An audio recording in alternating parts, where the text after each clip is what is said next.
그러고 이제 이 나의 악몽인데 지금 다음 대통령 후보가 용산에서 계속 근무할 가능성은 난 참 적다고 보는데 그러면 대안을 내놓아야 되는데 청와대로 다시 돌아간다든지 아니면은 용산에다가 근사한 대통령실을 새로 짓는다든지 또는 이게 악몽인데 지금 세종시에 짓겠다고 한 제2 집무실을 제1 집무실로 삼아가지고 아예 그쪽으로 옮기겠다. 충청도 표도 없고 해가지고 이게 나는 걱정입니다. 나무 앞에 두 개는 괜찮은데 이게 어떻게 될까요? 이거? 세종시로 옮기는 방향으로 갈 수밖에 없지 않을까 라는 생각을 하고요. 청와대는 사실 청와대에 다시 들어갈 수 있으면 나쁘지 않을 거라 보는데요. 그렇게 한번 대통령 집무실이 개방되었다가 다시 그걸 하려면은 보안상이나 여러 문제로 또 그 나름의 투자가 필요할 것입니다. 그래서 저는 용산 대통령실이라고 하는 것은 정말 임시적이었고 지속될 수 없는 시스템이었고 사실 그렇게 대통령 집무실을 주변에 고층 건물이 즐비한 상황 속에서 개활지에 두는 것 자체가 저는 되게 위험하다 봅니다. 이게 제가 첫날 그 대통령이 5월 9일날 이제 처음 집무를 시작했으니까 5월 11일인가요? 제가 대통령실에 이제 2022년에 놀러 갔을 때, 놀러는 좀 그렇고 방문했을 때, 그때 뭐 놀러 온 거 맞죠? 그때 뭐 일이 있어 가는 건 아니니까. 근데 처음 딱 보여줬을 때 제가 그때 경호처장한테 물어봤거든요. 그때 김용현이겠죠. 근데 여기 근데 방탄은 됩니까? 주변에 보면 용산에 전부 다 주상복합 아파트를 즐비하고 있는 방탄입니까? 아직 안 됐습니다 그러더라고요. 아직 안 됐어. 방탄이 안 된 왜 들어가는? 방탄이 안 된 유리창에다가 대통령을 집무를 시키는 것 자체가 얼마나 이 사람들이 개념이 없는 사람들인지를 알 수 있었거든요. 저는 그런 두서없는 짓을 했기 때문에 지금 모든 게 원리 원칙이 무너진 상태에서 지금 흘러간 겁니다. 근데 이 세종시로 대통령 집무실이 가면은 그게 천도거든요. 네. 천도라는 게 이거는 대통령실 옮기는 것보다 한 100배 좀 더 중대한 문제고. 네. 이건 민족사적 문제인데 그렇죠. 우리 남북한의 대결이 결국 평양과 서울의 대결인데 그럼 서울이 우위에 설 수밖에 없고 그 서울도 사실은 광화문이거든. 광화문이 민족사적 정통성의 핵심인데 이걸 용산으로 옮겼다가 그 다음에 세종시로 옮기는 순간 어떻게 되느냐 하면은 천도가 돼버리고 천도가 되면은 서울에 남는 거는 뭐 국회의사당은 또 한동훈 대표가 나와가지고 또 옮긴다 공약을 해버렸다고. 그 남은 거는 대법원밖에 없다고. 대법원만 있으면은 여기서 정통성이란 게 거의 아무것도 아닌 것 같지만은 한 조직의 정신과 영혼이 세종시로 가는 거예요. 그러면 세종시의 입지가 앞으로 통일까지 내다봤을 때 그게 적당한 수도냐 하면 아니거든. 이게 내륙이고 더구나 역사적 배경이 약하고 그럼 세종과 평양의 대결에서는 난 세종이 밀린다고 봐요. 그래서 한반도의 김일성 세력들이 줄기차게 이 천도를 주장한 거 아닙니까? 노무현 후보가 그때 주장했던 게 신도시 건설이었거든. 행정도시. 네. 그런데 나중에 이거 보니까 행정도시 한다는 놓고 청와대 옮긴다는 것까지 있으니까 그때 이명박 시장이 위헌 제소를 한 거 아닙니까? 네. 그래서 이거는 헌법 개정 사항이다. 그러니까 불문법에 해당한다. 해가지고 브레이크를 거니까 그게 또 나중에 뭐 그 행정부의 반을 옮기는 이런 식으로 편법을 써가지고 지금 국가 시스템을 엉망으로 만들어 놓은 것 중에 하나인데 이거를 그냥 뭐 불가피하다. 표가 될 거다. 이런 식으로 접근할 차원은 아니에요. 너무나 중대한 사안이라고. 그러니까 윤석열 대통령이 이번에 어처구니 없는 일을 일으킨 거가 그 사람 말대로 공간이 의식을 지배한다고 저기 갔기 때문이라고 봅니다. 저기 갔기 때문에 될 수 없다고. 그건 막아야 돼요.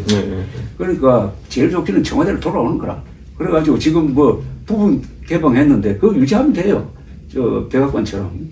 제가 이거는 한 번도 아직 안 나온 것 같은데 그 대통령 당선되고 나가지고 최고위원회의에서 도대체 어떤 정신 나간 사람이 이렇게 이거를 두서없이 이전하냐라고 제가 비공개에서 발언했다가 그거를 3분 만에 모 최고위원이 카톡으로 대통령한테 보낸 걸로 알고 있습니다. 근데 진짜 이 수준이 너무 떨어져가지고 제가 이게 아니 그래서 회의가 끝나기 전에 대통령실에서 저한테 난리쳤던 그 경험이 있습니다. 그래서 아니 절차적으로 정신 나간 사람들이 정신 나간 짓을 하고 있는데 그걸 얘기했다고 해가지고 바로 난리치고 이렇게 하는 거니까.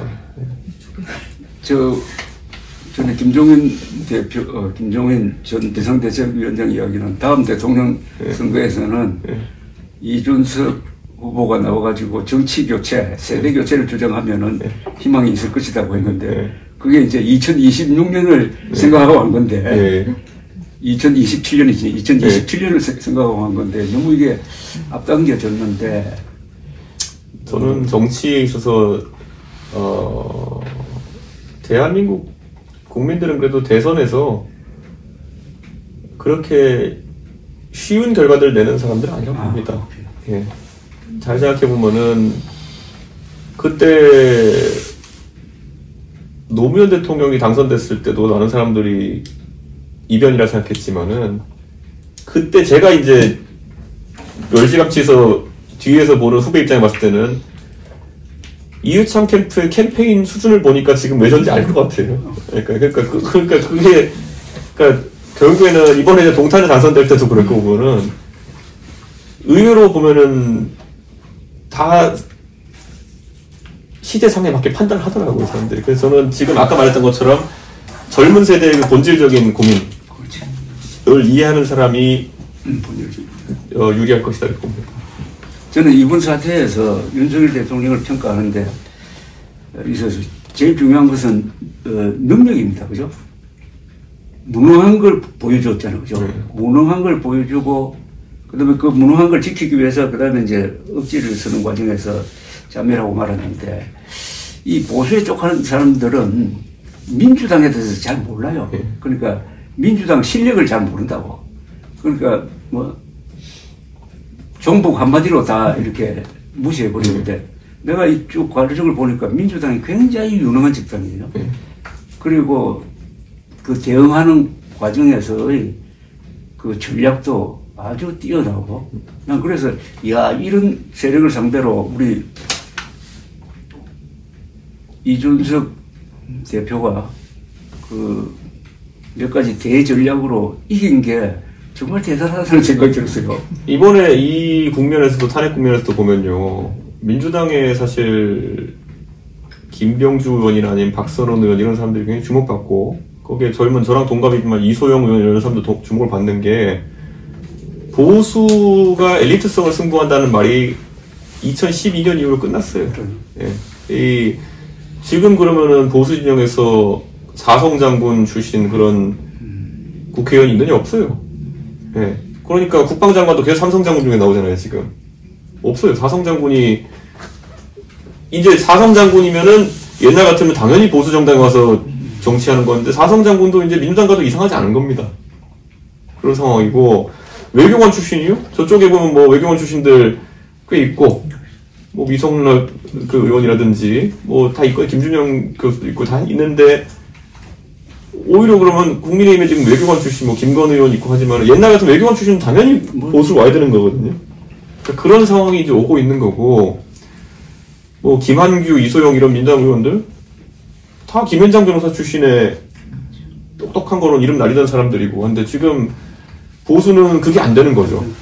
보수는 옛날에 이런 게 있어요. 옛날에 보수라 그러면은 이런 TK에서 그런 인재들이 배출된다 했을 때 제가 항상 관복 색깔로 비유하지만은 옛날로 치면 당상관들만 왔어요.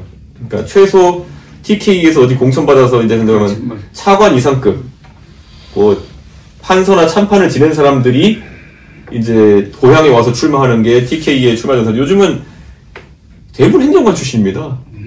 그래. 예. 대부분 행정관 출신들이 와가지고 옛날에 2012년에 16년에 이럴 때 보면요, 차관 출신들이 대구에 4명인가 나왔을걸요? 근데 지금은 거의 다 행정관 출신 아니면 어디 뭐, 그렇게 구청장 출신 뭐, 노위원 출신 이렇게 시의원 나오고 있거든요. 근데 이게, 보수는 토호화를 택했고요. 토호화. 예. 토호. 민주당은 엘리트화를 택했습니다. 그 아주 아픈 이야기시더군요. 예. 토호화와 엘리트화의 길이 완전 갈린 겁니다. 왜냐? 민주당은 수도권에서 절대적 우위를 바탕으로 해가지고 누구든 영입해서 당선시킬 수 있는 역량을 갖췄어요. 근데 국민의힘은 그 지역이 TK인데 그 TK, PK는 오히려 토호화의 길을 걸었기 때문에 인재 매출 될 리가 없고, 그러면은 굳이 몇 명 영입할 수 있는 게 비례 몇 명인데, 비례는 태생적으로 선거의 경험이 없기 때문에 일회용이에요. 예. 근데 민주당이 자기들은 당원이 400만이라고 그러는데 네. 국민의힘은 좀 절반 정도 됩니다. 한 80만 돼. 네, 그러니까 민주당이 그 당비례 당원 150만 정도 되고요. 국민의힘 79만 정도 될 겁니다. 저는 국민의힘이 지금 뭐 이런 게 있는 것 같아요. 자체적 정치적 의사결정을 할 수 있는 사람이 저 안에 3명은 있나라는 생각이 드는 거죠. 이번에 저는 우왕좌왕이 사실상 우왕좌왕 말도 오른쪽 갔다 왼쪽 갔다 이렇게 하는 건데, 단체장들 우르르 이번에 보면은 탄핵 반대 처음에 나섰던 거는 그럼 뭡니까? 이게 여기서 만약에 그 사람들이 윤석열 대통령이 좋아가지고 그렇게 했겠습니까? 아니죠. 탄핵이 될 것 같은데 우선 반대로 하면서 그 경선에서 인기를 끌어가 당선된 다음에 그 나중에 본선 나가봐야지 이런 생각으로 이제 한 걸 텐데요. 절제적으로 독수독과입니다. 이번 판에서는 탄핵에 반대하고 기회주의적으로 행동하다가 나중에 본선 가서 당선되는 방법은 없습니다. 근데 그 가장 기본적인 진리를 모르는 거죠. 블랙리스트에 오른다 이거지. 그렇죠. 근데 제가 그래서 얘기했잖아요. 탄핵 반대한 사람들은. 보수 정당의 비겁함이라 하면, 예를 들어 지난 탄핵 때도 보면요, 60여 명의 의원들이 탄핵에 찬성했거든요. 그 안에는 나경원도 들어있고 주호영, 권성동, 그 다음에 뭐 그 당시 단체장이었지만 김기현 대표도 그때는 찬성을 했던 것이고, 거기에 더해서 뭐 거의 다 찬성했거든요. 네.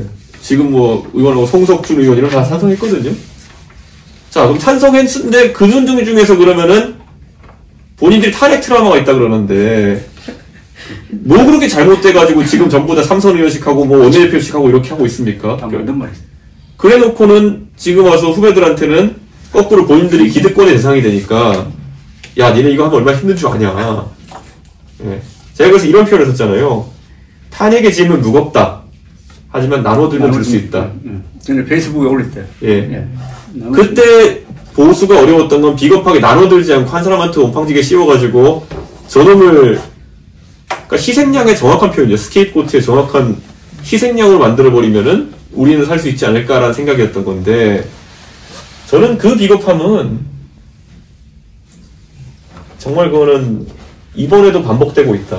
그래서 이제 아주 중요한 지적을 했는데, 이번에 탄핵 반대한 국회의원들이 이게 훈장이 될 것이냐, 아니면 족쇄가 될 것이냐, 그게 이제 이 보수 정치의 미래를 내다보게 하는 아주 중요한 기준입니다. 그죠?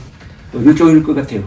저는 이번에 이 탄핵도 이제 사람이 경험에 지배되는 동물이기 때문에 옛날에 탄핵해봤더니 이렇더라라는 소리 하는데, 그것이 설사 맞는다 하더라도 피도 안 섞인 사람이 뭐 재단을 만들어가지고 돈을 뭐 100몇십억 모았다 그래가지고 탄핵되는 것과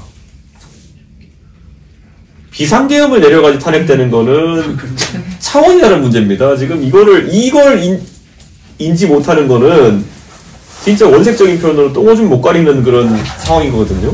저는 진짜 이 사안에 대해 가지고 계엄이 무슨 의미인지에 대해 가지고 예전에 박근혜 탄핵이랑 비슷한 것이다라고 판단하는 것 자체가 이 정당의 판단 능력이 소멸됐다는 걸 이제 보여주는 거거든요. 이 세계 역사에서 최고 권력자가 이 반역자로 몰려가지고 처단된 게 몇 분 있는데, 네. 저기 몇 세기인가 베니스에서 그 국가원수를 도제라고 그러는데, 이 사람이 쿠데타를 일으켜가지고 공화국을 없애버리고, 네. 저 왕정으로 하려고 하다가 붙잡혀가지고, 그렇죠. 참수된 게 있고, 그 다음에 러시아에서 표토르 3세, 네. 표토르 3세가 집권해가지고 그때 7년 전쟁을 하고 있을 때인데, 네. 그 프러시아를 코로나로 몰아넣다가 프러시아하고 일방적으로 휴전해버리고, 그렇죠. 그러니까 적과 동지를 바꿔버려요. 예. 그러고 러시아 군제를 받아들이고 하니까 여기에 불만을 품은 이 건의대가 에카테리나 부인인 에카테리나 2세하고 손을 잡고 쿠데타를 일으켜가지고 표토를 3세도 죽었다고요. 이 두 가지 경우 유일해요. 두 가지. 근데 이번에 윤석열 대통령이 현직 국가원수로서 내란죄로 처벌을 받는다는 것은 이게 대역죄거든요. 그렇죠. 이게 어떤 국가 시스템을 바꾼다든지 왕을 타도한다든지 대역죄고 이거 영어로는 하이 트리전이라고 그래요. 하이 트리전. 대역죄는 이 대명률에서 나오는 용어인데 우리나라에서는 거기에 준하는 게 내란죄 있고 이제 여적죄 이런 거 이제 합친 건데 자, 이 사람 편을 들었다. 그런데 이 사람의 논리가 오늘 발표한 대로 망상에 의한 친일 쿠데타 시도였다.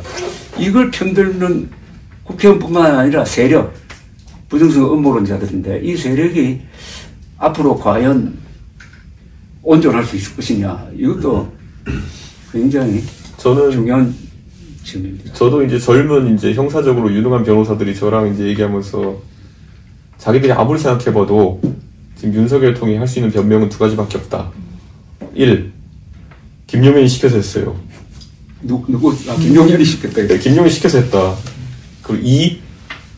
본인이 정신적으로 이상한 상태였음을 증명하는 심신미약 사태를 주장하는 방법밖에 없다. 그런데 술로는 안 될 테고 또 심각한 뭔가 있어야 된다. 이런 그 반농담조의 자조적인 그런 얘기를 법률가들이 하는 거 보면서 이런 법이 생길 때는 이런 법이 실제로 적용될 상황을 어느 누구도 기대하지 않기 때문에 만들어 놓은 법인데 이제 해석이 굉장히 난감해졌다. 이런 얘기를 하는 거죠. 이게 아까 말했던 반역죄에 해당하는 이 내란죄 아니면 여적죄라는 게 그 주체가 대통령이 될 거라는 걸 상정하고 만든 법이 아니거든요, 그게. 그렇죠. 이제 이 해석에 대해서는 굉장히, 법률가들이 고민이 좀 될 거다. 저는 그런 생각을 합니다. 저는 우리